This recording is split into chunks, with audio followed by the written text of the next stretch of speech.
তো নমস্কার, শ্রীমতী রেসেলে সবাইকে স্বাগত। আজকের আমি করব করলা পোস্ত আর করব বিয়েবাড়ি স্টাইলে পটল চিংড়ি। তো করলাটা আমি গাছ থেকে পেড়ে নেব।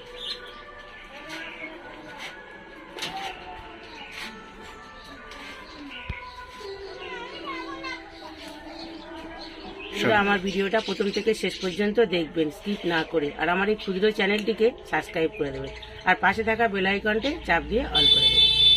তো আমি এবার করলাটা কেটে নেব।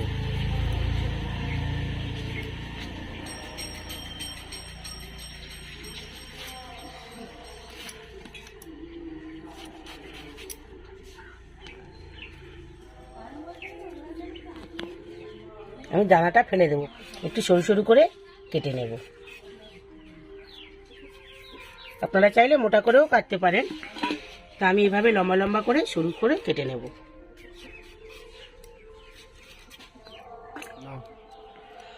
বন্ধুরা, করলাটা আমার কাটা হয়ে গিয়েছে, এবার আমি একটা আলু দেবো, ওর সঙ্গে আলুটা কেটে নেব।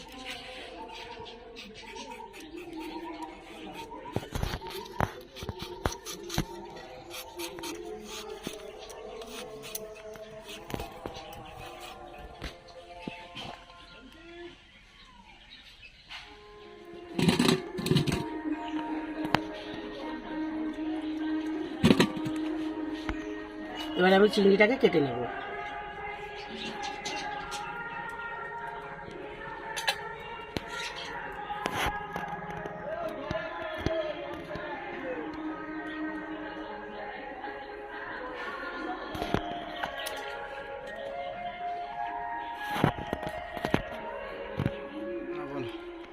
বন্ধুরা, এবার আমি পটলটাকে কেটে নেব।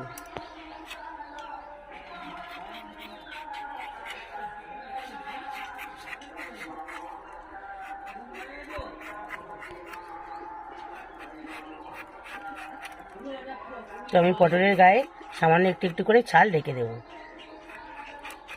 সম্পূর্ণটাকে ছাড়াবো না, এরকম অল্প অল্প থাকবে। আর পটলটাকে আমি দুটো করে কেটে নেব।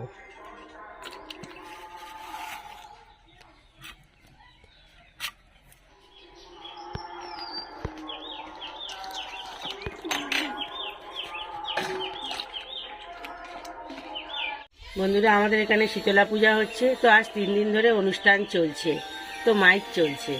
আপনারা কিছু মনে করবেন না, একটু মাইকের আওয়াজ আসছে।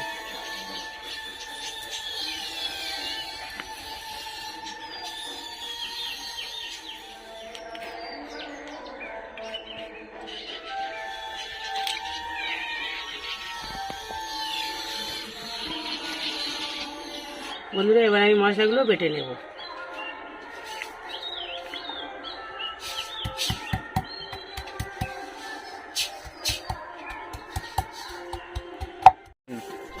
বন্ধুরা, আমি চাল মগজ, কাজু বাদাম আর পোস্ত একসাথে বেটে নেব।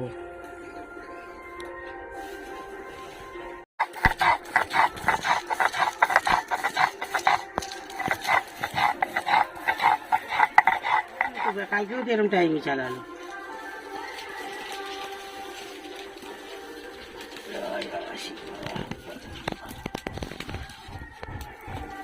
বন্ধুরা, উনুনটা আমি ধরিয়ে দিয়েছি, এবার আমি কড়াটা বসিয়ে দেবো। বন্ধুরা, শুকনো কড়াই আমি এবার দিয়ে দেবো মৌরি, লঙ্কা, এখানে দিয়ে দেবো আমি জিরে,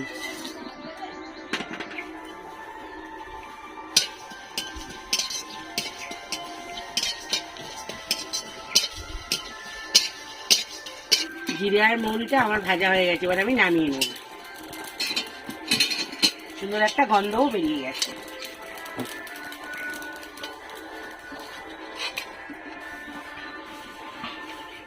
আমি ওই কড়াতেই এবার তেল দিয়ে দেবো।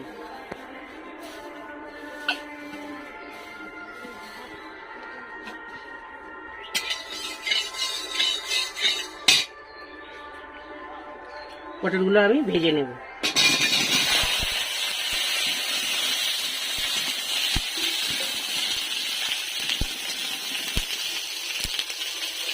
এটা আমি একটু হলুদ দিয়ে দেবো।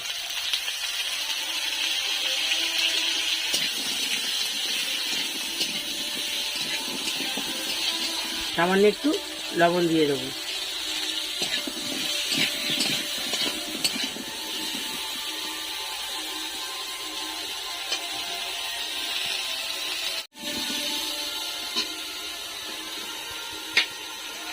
বন্ধুরা এবার আমি মশলাটা গুঁড়ো করে নেব।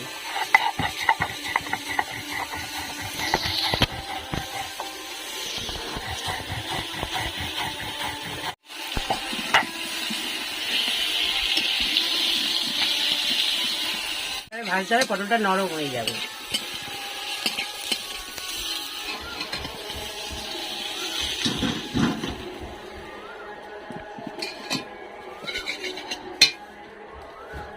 ওই কড়াতেই আমি আবার তেল দিয়ে দেবো।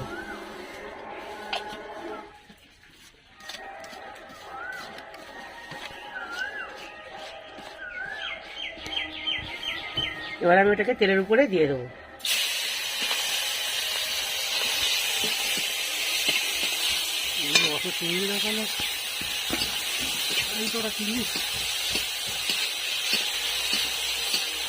চিংড়ি ছাড়িয়েছি, যে চিংড়িটা কমে গেছে, পুরো খোসা ছাড়িয়ে ফেলে দিয়েছি, যে চিংড়িটা কমে গেছে। চিংড়িটা আমি বেশিক্ষণ ভাজবো না, খুব কড়াও করবো না। 1 থেকে 1.5 মিনিট একটু নাড়াচাড়া করে নিয়ে আমি নামিয়ে নেব।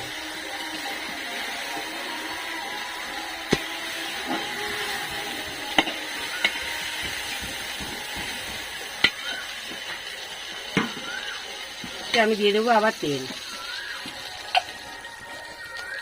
আমি তেলের মধ্যে আলুগুলো দিয়ে দেবো, আলুটা সুন্দর করে ভেজে নেব।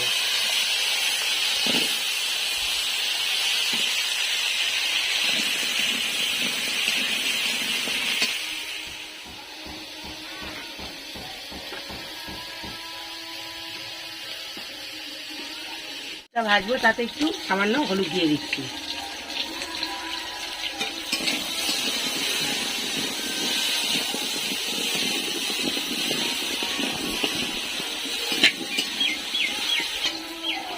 আলুটা আমার ভাজা হয়ে গেছে, আলুটাকে আমি এবার নামিয়ে নেব।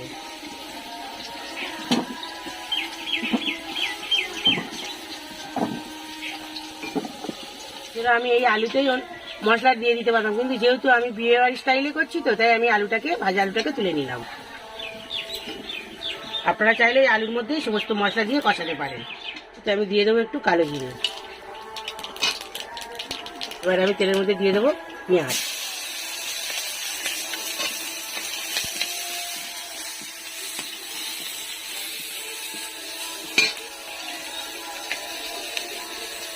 এবার আমি দিয়ে দেবো টমেটোগুলো, কাটা টমেটোগুলো আমি দিয়ে দেবো।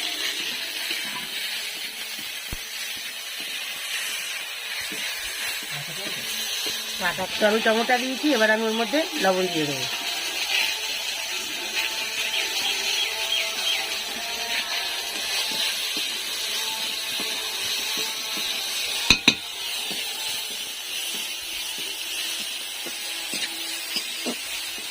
টমেটো তো গলে গেছে, দেখুন।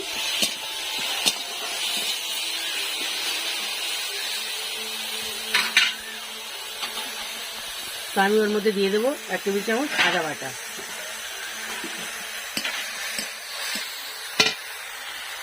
এবার আমি দিয়ে দেবো কাঁচা লঙ্কাগুলো।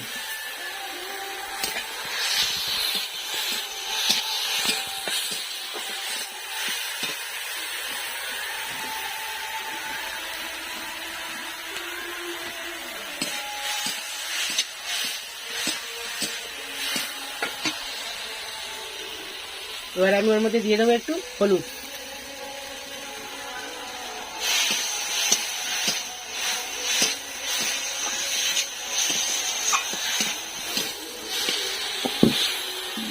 ওর মধ্যে আমি দিয়ে দেবো এবার কাশ্মীরি লঙ্কার গুঁড়ো। আপনারা না দিতে চাইলে না দেবেন। তো এখানে আমি দিয়ে দেবো কাজু বাদাম, পোস্ত বাটা, চালমগজ একসাথে যেটা বেটে রেখেছিলাম সেটা আমি দিয়ে দেবো।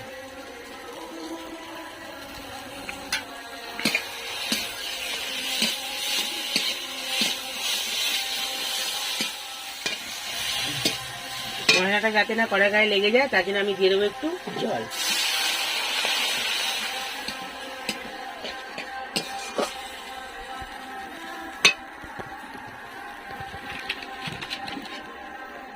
মশলাটা আমার সুন্দর করে কষানো হয়ে গেছে। এবার আমি ওর মধ্যে আলুটাকে দিয়ে দেবো।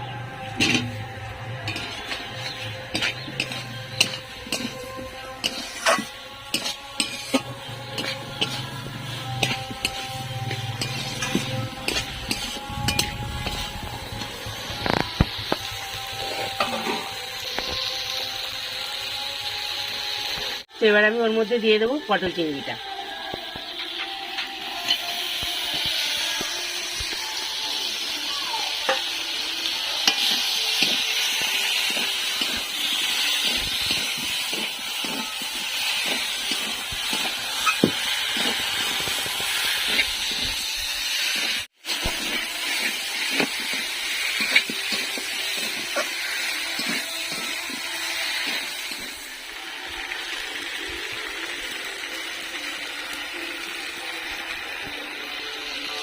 এবার আমি দিয়ে দেবো তরকারিতে চিনি, টেস্টের জন্য। একটু চিনি দিলে টেস্টটা ভালো হয়।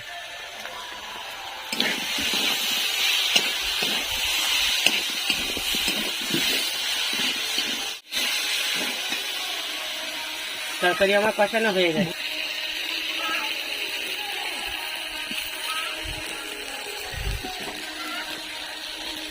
জল দিয়ে দেবো।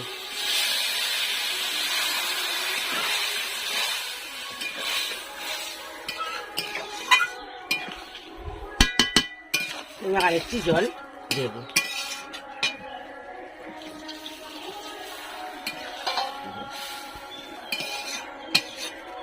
এটাকে ঢাকা দিয়ে দেবো।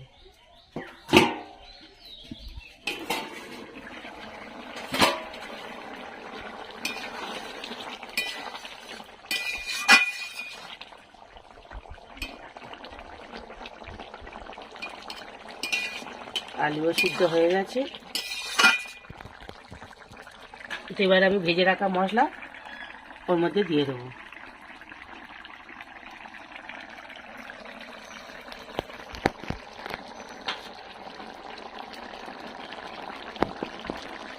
এটা আমার হয়ে গেছে, এবার আমি নামিয়ে নেব। এবার নামিয়ে দিলে এবার শুকিয়ে যাবে।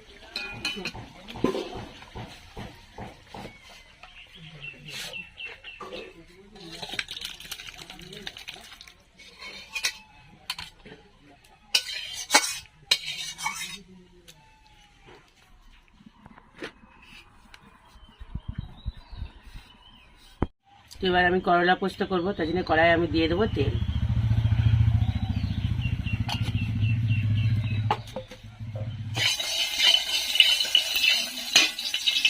তো আমি দিয়ে দেবো ওর মধ্যে করলা আর আলুগুলো।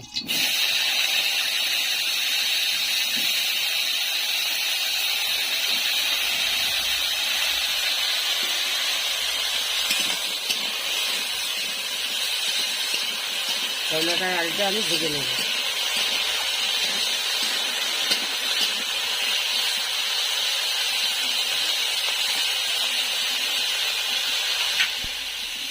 করলা পোস্ত করবো, তার জন্য লঙ্কাটাকে আমি ছিঁড়বো না, লঙ্কাটাকে আমি ভেঙে দেবো। অল্প ঝাল হবে।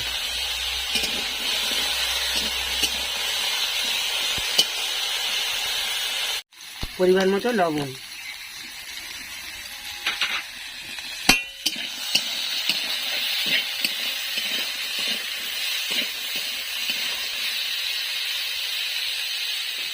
পরিমাণ মতো হলুদ।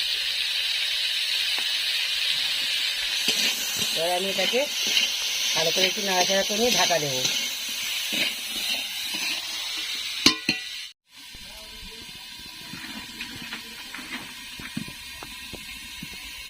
ওর মধ্যে দিয়ে দেবো আমি একটু আদা বাটা।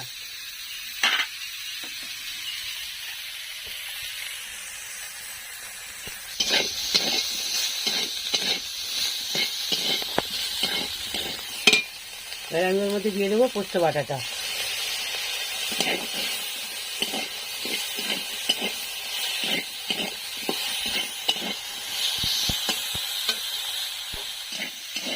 এবার আমি এখানে দিয়ে দেবো জল।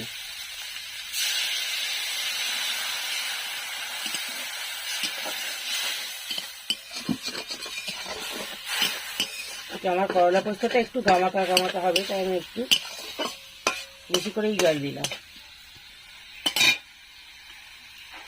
এবার আমি করলা পোস্তটাকে কতটা হয়েছে আমি খুলে দেখব।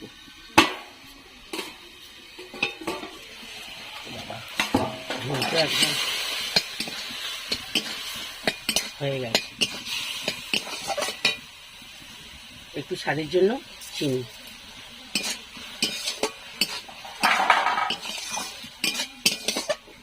করলা পোস্তটা আমার গামাকা গামাকা হয়ে গেছে।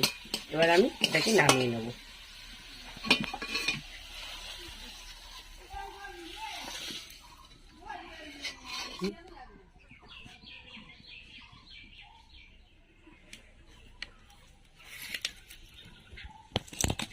বন্ধুরা, আমি আপনাদের সামনে আজকে দুটো রেসিপি শেয়ার করলাম। তো আমার রেসিপি দুটি কেমন হয়েছে আপনারা কমেন্ট করে জানাবেন। আর ভিডিওটি যদি আপনাদের ভালো লেগে থাকে একটি লাইক করে দেবেন, আর চ্যানেলের পাশে থাকার জন্য সাবস্ক্রাইব করে দেবেন। তো আজ ভিডিওটা এই পর্যন্ত। আপনারা ভালো থাকবেন, সুস্থ থাকবেন।